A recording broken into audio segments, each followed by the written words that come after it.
Hadirin hadirat peserta halaqah maghrib pada Masjid Raya Baitur Rahman yang kita cintai ini, para pendengar radio Baitur Rahman di mana saja anda berada, para pendengar radio Republik Indonesia, para pendengar radio Serambi FM, dan para pendengar radio-radio lainnya yang turut serta menyebarluaskan halaqah maghrib dari Masjid Raya Baitur Rahman yang kita cintai ini.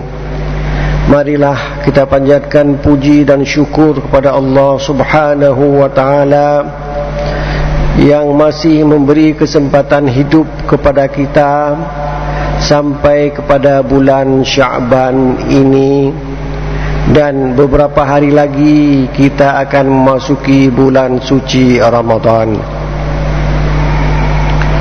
Salawat beriring salam mari pula kita sampaikan kepada baginda Rasulullah sallallahu alaihi wasallam, di mana kita berpuasa sesuai dengan sunnah Rasulullah sallallahu alaihi wasallam. Rasulullah sangat suka kepada bulan Ramadan. Para sahabat juga sangat suka kepada bulan Ramadan. Kita sebagai umat Nabi Muhammad sallallahu alaihi wasallam tentu suka juga dengan bulan Ramadan. Orang Aceh suka dengan bulan Ramadan, ditandai dengan adanya megang atau mak megang. Kita makan daging, kita sering datang kepada kenduri, tetapi pada hari megang kita menurut adat Aceh harus membeli daging walaupun 1 kilogram saja. Ini artinya kita sudah mempersiapkan fisik kita dengan memakan sesuatu yang sangat bergizi. Kita makan agar kita kuat untuk menerima kedatangan bulan suci Ramadan. Dan hampir semua rumah tangga mengeluarkan dana lebih banyak di bulan puasa atau bulan Ramadan ketimbang bulan-bulan yang lain. Padahal bulan Ramadan itu bulan kita menahan tidak makan, tidak minum, tidak berhubungan suami istri di siang hari bulan Ramadan. Tapi dana yang kita keluarkan lebih banyak, karena di waktu kita berbuka makan beraneka ragam makanan yang disajikan, yang dihidangkan, yang diletakkan di atas meja makan. Ini pertanda orang Aceh sangat suka kepada bulan Ramadan. Tetapi bukan sekedar makan saja yang kita perbanyak di malam hari, tapi yang perlu di bulan Ramadan kita harus tahu bagaimana apa yang membatalkan puasa kita. Pekerjaan apa yang kita kerjakan sampai puasa kita itu tidak bermakna. Man lam yada' qawla az-zur wal 'amala bih falaysa lillahi hajatun fi an yada'a ta'amahu wa syarabah. Demikian sabda baginda Rasulullah sallallahu alaihi wasallam. Siapa saja yang tidak meninggalkan perkataan bohong, jadi saksi bohong, atau suka menceritakan sesuatu secara bohong, terutama di bulan Ramadan, kalau itu yang kita kerjakan, nilai puasa kita hilang walaupun kita tidak makan dan tidak minum. Kesimpulannya, kita harus dekat dengan para tengku, para ustaz, untuk kembali kita belajar bagaimana puasa yang sebenarnya. Hadirin hadirat yang berbahagia, sambil kita duduk beriktikaf di masjid yang mulia ini atau masjid-masjid yang lain, marilah kita bacakan beberapa potong ayat suci Al-Quranul Karim. Yang pada malam ini kita baca ayat pertama dari surat Ibrahim yang berbunyi, A'udzu billahi minasy syaithanir rajim. Alif lam ra. Kitabun anzalnahu ilaika litukhrijan nasa minadh dhulumati ilan nuri bi'izni rabbihim ila siratil azizil hamid. Ayat pertama dari surat Ibrahim. Alif Lam Ra. Ayat ini dimulai dengan huruf potong, alif, lam dan ra. Kalau kita membaca Al-Quran, dan ini sudah pernah kita ulang-ulang, banyak surat Al-Quran yang dimulai dengan satu huruf, qaf misalnya. Anehnya, qaf itu nomor 1, habis itu ada angka 1. Itu ayat pertama, qaf. Wal Qur'anil Majid, ayat kedua. Sementara alif lam ra, 3 buah huruf, itu tidak termasuk satu ayat. Baru termasuk satu ayat ketika digabung dengan kitabun anzalnahu ilaika dan seterusnya. Jadi untuk menentukan mana satu ayat, mana pula yang bukan satu ayat, itu ditentukan oleh Rasulullah sallallahu alaihi wasallam dan diberitahukan kepada penulis wahyu. Penulis wahyu itu pun orang-orang terpilih di kalangan para sahabat Nabi. Ada satu huruf qaf, ada 2 huruf taha, ada 3 huruf alif lam ra seperti ini. Ada 4 huruf alif lam mim ra 4. Ada yang 5 kaf ha ya ain sad. Itu yang saya tahu. Yang paling sedikit 1 huruf, yang paling banyak 5 huruf. Para ulama menulis, kenapa dimulai dengan huruf-huruf tertentu itu, untuk menyatakan bahawa Al-Quran ini tersusun dari huruf-huruf yang ada dalam bahasa Arab. Namun demikian, orang Arab tidak bisa menandingi Al-Quran dari dulu hingga sekarang ini. Kalau ada orang yang pintar membuat satu tim menyusun sebuah kitab seperti Al-Quran, mungkin orang akan ragu, berarti ada juga kitab yang sama dengan Al-Quran. Ketahuilah, sampai hari ini, kemungkinan sampai kiamat, manusia tidak sanggup menandingi Al-Quran itu, karena dia adalah firman Allah subhanahu wa ta'ala. Kitabun anzalnahu ilaik. Al-Quran itu sebuah kitab. Kitab artinya tulisan, ditulis di Lauh Mahfuz, tertulis. Dan para sahabat Nabi di zaman Abu Bakar, di zaman Rasulullah sudah ditulis, dikumpulkan di zaman Abu Bakar, diletakkan di rumah salah seorang istri Rasulullah sallallahu alaihi wasallam, Hafsah. Kemudian di zaman Utsman diperbanyak mushaf dan dikirim ke kota-kota. Sampai hari ini Al-Quran tidak pernah berubah. Kalau kitab-kitab lain bisa berubah, Al-Quran tidak bisa berubah, karena dia tertulis kitabun. Kemudian Quran, bacaan. Bacaan itu menjadi hafalan bagi para penghafal Al-Quran. Pernah dulu di Masjid Raya Baitur Rahman ini, ketika akan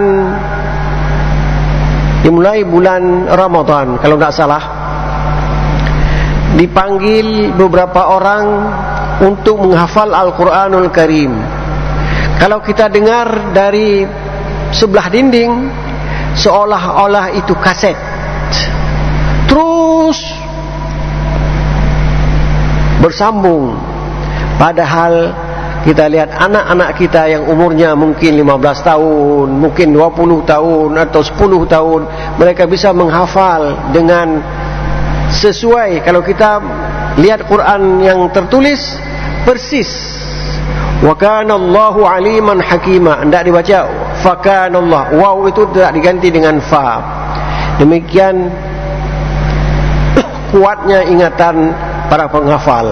Jadi kalau Al-Quran itu sekarang dibakar semua, ada sebuah kekuatan di dunia ini membakar semua Al-Quran, ketahuilah Al-Quran itu besoknya akan dicetak kembali karena ada penghafal-penghafalnya. Dan kita bangga di Aceh ini, dulunya 50 tahun yang lalu misalnya tidak banyak orang menghafal Quran. Sekarang anak-anak kecil pun sudah bisa menghafal Al-Quran karena ada sekolah khusus yang melatih anak-anak kita untuk menghafal Al-Quranul Karim. Kitabun, sebuah tulisan yang ada dalam kitab, anzalnahu ilaik, kami turunkan kitab tersebut kepadamu melalui Jibril. Untuk apa? Litukhrijan nasa, untuk engkau keluarkan semua manusia, bukan orang Arab saja, bukan orang Aceh saja, bukan orang bangsa tertentu saja, semua manusia. Litukhrijan nasa, untuk engkau keluarkan semua manusia, minaz zulumati ilan nur. Zulumat, sesat. Menyembah bulan, sesat. Menyembah laut, sesat. Banyak. Jadi kesesatan itu banyak bentuknya. Dikeluarkan umat yang sesat-sesat itu ilan nur, kepada satu cahaya. Dari banyak menuju kepada satu. Ini artinya yang benar hanya satu, yaitu firman Allah yang diturunkan melalui malaikat Jibril kepada Nabi Muhammad sallallahu alaihi wasallam, termaktub dalam Al-Quran. Itulah yang benar. Selebihnya tidak dianggap benar. Demikian keimanan kita kepada ajaran agama kita. Tidak boleh hari ini saya menganut agama ini, besok saya rubah menganut agama yang lain. Tidak boleh. Karena kebenaran itu hanya satu.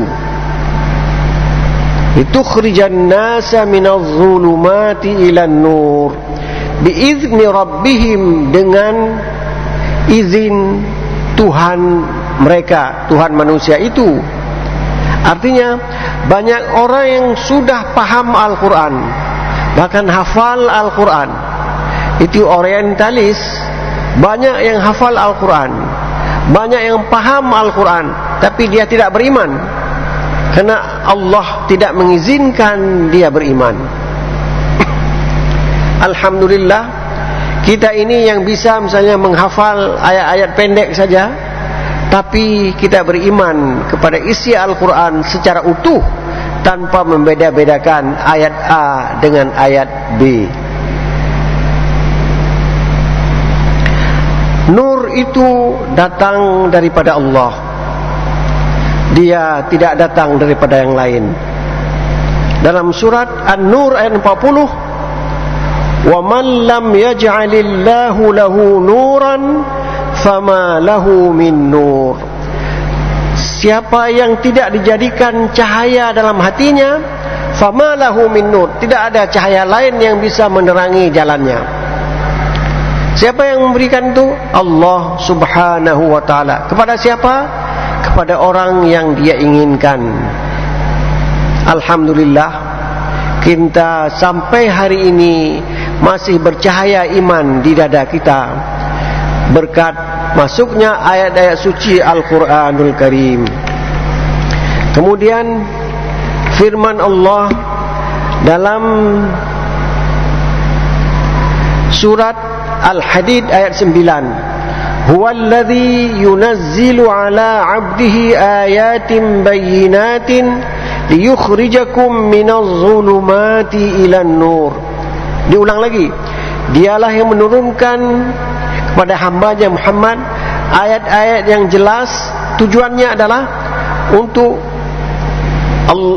Muhammad mengeluarkan kamu dari zulumat, kesesatan-kesesatan yang banyak itu, menuju kepada satu cahaya An-Nur, yaitu keimanan kepada Allah Subhanahu wa ta'ala. Dalam surah Al-Baqarah ayat 257, Allah berfirman, Allahu waliyyul ladzina amanu. Allah adalah penolong orang-orang yang beriman. Yukhrijuhum minadh-dhulumati ilan nur. Dialah yang mengeluarkan mereka dari kesesatan-kesesatan kepada satu jalan yang lurus. Ayat yang tadi yang mengeluarkannya adalah Nabi Muhammad. Yang di sini yang mengeluarkannya adalah Allah Subhanahu wa ta'ala. Allah dan Muhammad dengan izin Allah dapat mengeluarkan orang yang tidak beriman kepada menjadi orang beriman. Walladzina kafaru, sementara orang-orang yang kafir, awliya'uhumut taghut, penolong mereka itu namanya taghut. Kerjanya berbeda dengan kerja Allah. Yukhrijunahum minan nuri ila zulumat, mengeluarkan orang dari sebuah cahaya yang pasti betul menuju kepada kezaliman, kepada kesesatan, kepada kegelapan-kegelapan. Artinya, dalam kehidupan kita ini ada dua kekuatan. Allah, Nabi Muhammad mengeluarkan manusia dari kesesatan menuju ke suatu cahaya yang terang benderang. Di pihak yang lain ada taghut, sembahan-sembahan atau pujaan-pujaan yang mereka bekerja membalik dari keimanan, membuat orang menjadi sesat. Kita harus waspada dalam kehidupan ini, karena ada kekuatan, dan kita bergantung kepada Allah agar keimanan kita ini terus ada sampai kita menghembus nafas terakhir yang disebut dengan husnul khatimah. Kita punya iman terus berkobar dalam hati kita. Mudah-mudahan di saat kita menghembus nafas terakhir, iman bersama kita. Kita bahagia di dunia dan bahagia pula di akhirat kelak. Hadirin hadirat berbahagia, ayat 1 dari surat Ibrahim menjelaskan bahawa Nabi Muhammad mengeluarkan manusia dari kegelapan menuju kepada cahaya yang terang benderang dengan izin Allah. Ila siratil azizil hamid, menuju jalan Allah yang maha perkasa lagi terpuji. Di sini diberi penjelasan bahawa kalau kezaliman, kalau kegelapan itu jalannya itu tidak menentu, entah ke mana jalannya. Nama saja orang berjalan dalam kegelapan. Sementara An-Nur itu jalan yang lurus. Jalan yang lurus itu adalah jalan yang paling pendek dari titik A ke titik Z. Dari pertama sampai akhir itu yang paling pendek adalah jalan yang lurus. Sementara kalau ada jalan yang membelok itu memakan waktu lebih banyak lagi. Ihdinas siratal mustaqim, tunjukilah kami ke jalan yang lurus. Jalan yang lurus itu Siratil Azizil Hamid, jalan Allah yang maha perkasa lagi maha terpuji. Didahulukan di sini keperkasaan agar kita hati-hati. Kalau kita salah, kita tidak mungkin melawan Allah yang maha perkasa itu.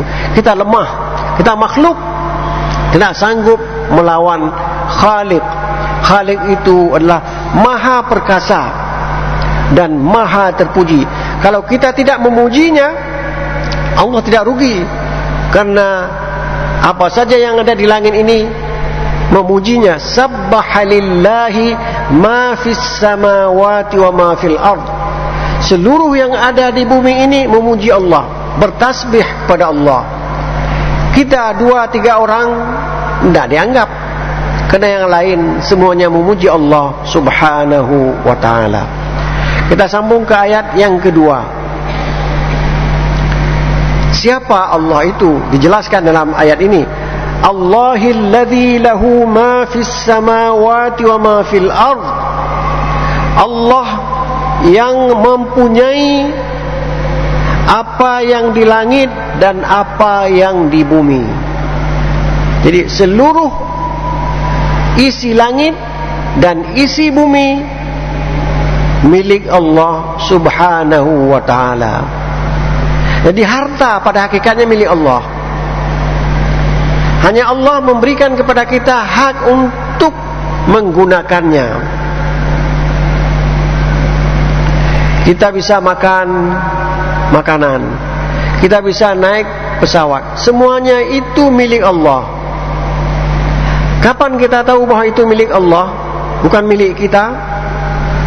Kita punya toko yang besar, punya uang deposito yang banyak, milik siapa? Milik Allah. Tapi diberikan hak kewenangan kepada kita untuk mengaturnya. Kapan-kapan uang itu lari dari kita, hangus, uang itu habis sudah. Musalahkan siapa? Toko yang sedang maju tiba-tiba rugi, bahkan tokonya itu pun bangkrut. Itu artinya benda itu bukan milik dia 100%, tapi diberi hak untuk mengaturnya. Kalau diambil kembali, kita tidak boleh bilang apa-apa. Allah pemilik asli dari benda tersebut. Wa wailul lil kafirin min azabin syadid. Kecelakaan kepada orang kafir. Siapa orang kafir? Yang menyembah selain Allah. Nak mau dia menyembah Allah, diseru oleh Nabi Muhammad untuk menyembah Allah. Orang kafir seperti siapa? Abu Lahab, Abu Jahal, dan banyak yang lain. Mereka itu mati dalam kekafiran. Abu Lahab jelas mati dalam kekafiran. Sayasla naran zata lahab. Dia nanti akan memasuki api yang menyala-nyala. Artinya dia nanti akan hidup di dalam neraka Jahannam. Wa wailul lil kafirin min adzabin syadid. Kecelakaan bagi orang-orang kafir dengan mendapat azab yang sangat pedih. Di dunia dia mendapat azab, di akhirat dia mendapat azab. Kalau Abu Jahal azab di dunia, dia tewas dalam perang Badar.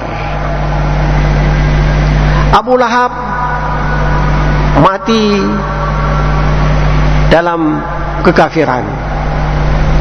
Bahkan ada cerita sampai bangkainya itu busuk dan bau. Itu kecelakaan yang diperoleh di dunia ini, dan kita yakin dia akan mendapat kecelakaan kemurkaan Allah yang lebih lagi di saat dia berada di dalam kubur alam barzakh dan di hari kiamat kelak. tatkala mereka meninggalkan dakwah Rasulullah, mereka akan mendapat azab daripada Allah sejak di dunia sampai dengan di akhirat kelak. Bagaimana sifat-sifat orang yang mendapat azab itu? Ayat ketiga menjelaskan sebagai berikut: alladzina yastahibbuna al-hayata ad-dunya 'ala al-akhirah. Orang-orang yang suka kepada kehidupan dunia dibandingkan dengan kehidupan akhirat. Jelas ayat ini mengatakan yastahibbuna. Yastahibbuna itu artinya mereka suka. Tapi kesukaan itu tidaklah tetap dalam hatinya. Persis, ini contoh. Jangan nanti dibilang yang saya contohkan ini itu orang yang mendapat azab, tidak. Seperti kita misalnya merokok. Kita suka merokok, tapi dalam hati kecil kita mau berhenti dari merokok itu. Itu namanya yastahibbuna, suka tapi ada sesuatu yang menolak kesukaan itu. Mereka demikian juga, yastahibbunal hayatad dunya, mereka suka kepada kehidupan dunia, tapi hati kecil mereka tidak suka. Karena apa? Dulu di waktu dia di alam roh, ada firman Allah, alastu birabbikum qalu bala. Bukankah aku ini Tuhanmu? Ketika ada kita berada di alam roh, kita menjawab qalu bala, ya. Tapi yang kita iakan dulu di alam roh berubah dalam kehidupan kita, dalam kehidupan di dunia ini. Jadi mereka mengutamakan kehidupan dunia daripada kehidupan akhirat. Itu yang salah. Bahwa kita suka kepada dunia, menggunakan dunia untuk berdakwah, saya kira itu tidak salah. Selama kita tidak mengutamakan dunia dari akhirat. Justru kita berdakwah tujuannya untuk akhirat, dunia dan akhirat. Itu satu. Mereka mengutamakan kehidupan dunia atas kehidupan akhirat. Salah seorang penafsir menulis, yuqaddimunaha wa yu'thirunaha 'alaiha. Artinya dia mengutamakan kehidupan dunia dan yu'thiruna, mengambil kehidupan dunia saja, 'alaiha 'alal akhirah, daripada kehidupan akhirat. Seolah-olah kehidupan akhirat itu tidak ada arti sama sekali. Ini yang dicela, bahwa kita hidup di dunia ini menggunakan dunia mazra'atun lil akhirah, itu diperbolehkan. Kita mula-mula pergi ke masjid dengan jalan kaki. Lantas kita punya duit, kita beli sepeda, kita pergi dengan sepeda. Tapi waktu hujan susah kita pergi. Kita beli lagi yang lebih cepat, sepeda motor. Kita beli lagi yang enak, kita tidak kena angin, mobil. Diperbolehkan.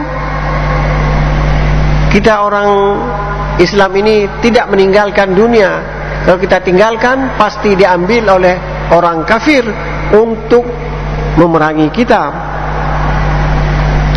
Alladzina yastahibbunal hayatad dunya 'alal akhirah. Orang-orang yang cinta kepada dunia ketimbang akhirat. Ada orang kalau sedang penting di kantor, sedang mengajar, dia mengajar terus sampai hilang waktu untuk salat. Itu salah. Tapi kenapa ya demikian? Karena dia mengutamakan uang daripada beribadat kepada Allah Subhanahu wa taala. Satu. Sifat yang kedua, wa yasudduna an sabilillahi. Dia melarang orang untuk berjalan di jalan Allah. Dia sesat. Dia berupaya orang lain juga sesat seperti dia. Ini yang bahaya sekali. Dia kalau dia sudah sesat, udah dia sendiri yang menjadi penghuni neraka, sementara orang lain menjadi penghuni surga. Ini tidak. Mereka sudah menjadi penghuni neraka, ingin orang lain juga menjadi penghuni neraka seperti mereka. Banyak. Wa yabghunaha 'iwaja, dan menginginkan jalan-jalan yang ditunjuk oleh Rasulullah itu 'iwaja, berbelok-belok. Pembelokan-pembelokan, penafsiran-penafsiran yang tidak sesuai dengan Al-Quran, itu tidak dibenarkan. Banyak orang sesat menafsirkan Al-Quran. Nanti di ayat sesudah ini akan saya jelaskan bagaimana bentuk penafsiran yang membuat yang baik menjadi tidak baik.